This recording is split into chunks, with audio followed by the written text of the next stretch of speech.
Xannies, Ads. Tussin, footballs, bars, Roofies. robo-tripping, blueberries, roaches, peaches, Farmies. By the time you realize that you've started doing it pretty frequently, you're going to be physically addicted, and then you're at a point where you can't stop even if you want to. Every prescription drug has an effect on you. That's why doctors give them to people. Some people think that because drugs come from a doctor, they're safe. But taking them for recreational use to get high can be just as dangerous and addictive as taking street drugs. A pill can have a totally different reaction on you than the person it was prescribed for. So a drug that's okay for somebody else could be dangerous for you. Because of potential for abuse and addiction, the DEA puts many prescription drugs in the same category as opium and cocaine. They're made obviously by pharmaceutical companies. There's basically 4 different categories: depressants, opiates, and morphine derivatives, stimulants, and antidepressants. They come in capsules, tablets, and liquids.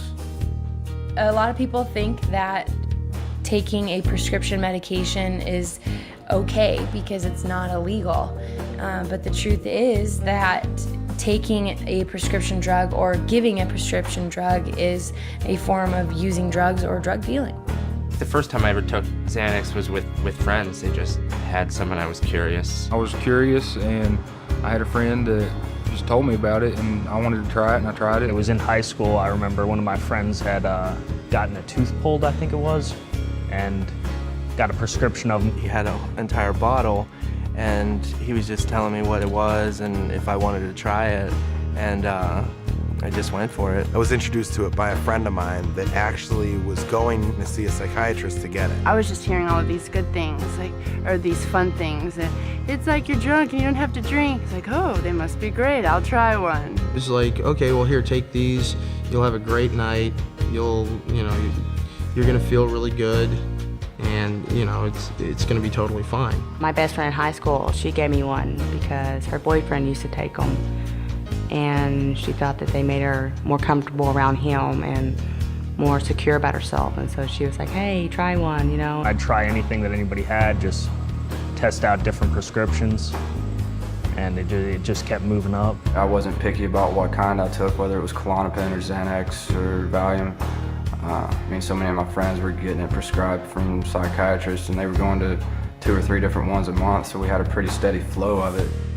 I started going to doctors and, telling them a lie about trying to get Xanaxes, telling them that I couldn't concentrate at school, or I was just nervous or not comfortable around anybody.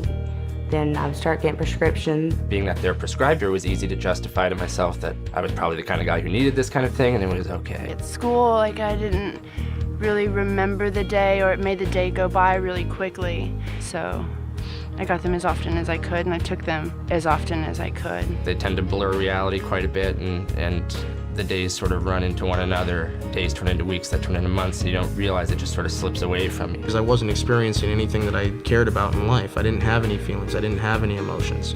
Kind of lulled myself into a false sense of security, feeling like I was getting away with stuff, even though I'd still have to deal with it when I came down. You're constantly high, so you're not yourself. You're not the person that anyone in your life knew you as. You're some stranger to them, and you're mean. I would steal from my mom, I would steal from my brother, I would act out at family functions, I'd make a fool of myself, I would embarrass them, I would tell them things that I didn't mean, be very hateful. And it got to the point where my family kicked me out of the house and weren't willing to have me around when I was taking it because of how violent I would get. Within 24 hours, you're starting to come down and you crash off of it. Feeling like the worst case of the flu, can't move, can't think, just don't feel like yourself at all. Feel yourself starting to get depressed, being just less happy with everything around you. I was very depressed. My panic attacks and anxiety was at a very high point.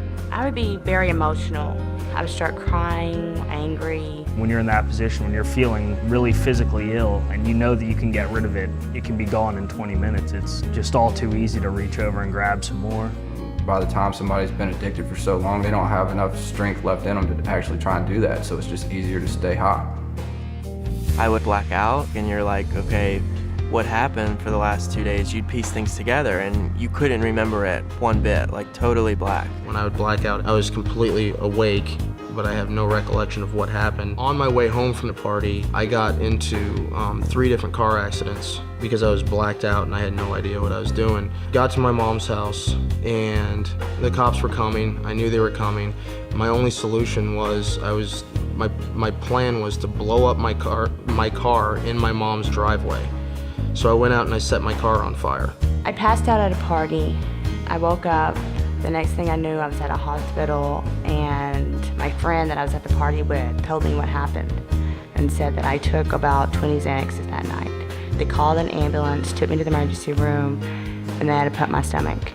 They thought I was trying to kill myself, but I was just trying to get high.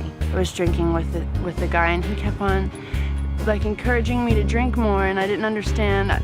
I just didn't really question it. I think I was 16.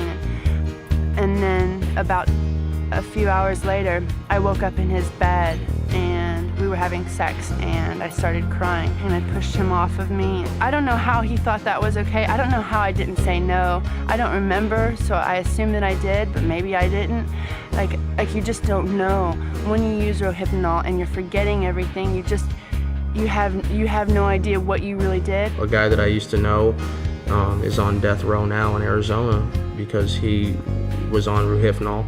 He took a lot of them and ended up killing somebody. A buddy of mine continued to go in and out of the bathroom using Ritalin, and he managed to put himself in a state of unconsciousness and jump off a 6-story balcony, and when he hit the ground, he was immediately dead. I nodded out in a bedroom and woke up to find my friend. He was laid out on the floor. He had overdosed and passed away. He'd been laying there for 2 days.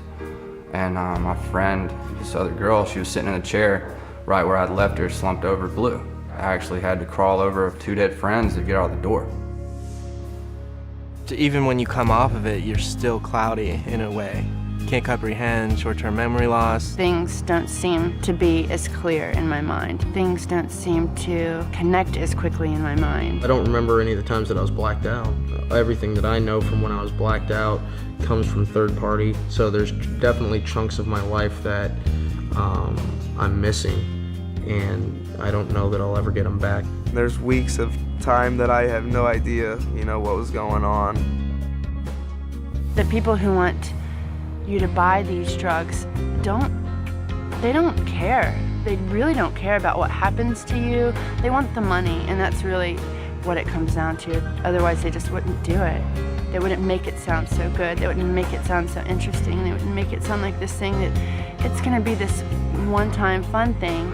If I knew what the side effects and the consequences, and if I knew that I was going to be the way I was, there would be no way that I would have ever taken Xanaxes, because still to this day, I have a lot of regrets. The biggest danger of it is seriously the word of mouth. People talk about it and always talk good about it because they think it's okay, it's not going to hurt you. But it's just as hard on you as a cocaine would be.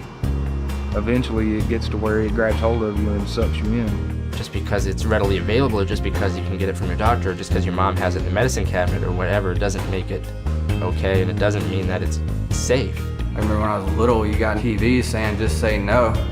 I'm like, okay, just say no, whatever. But nobody ever says this is gonna kill you. This is gonna take your life away. This is gonna make your family hate you. It's gonna make your girlfriend hate you. It's gonna make life a living hell. I probably would have listened to him.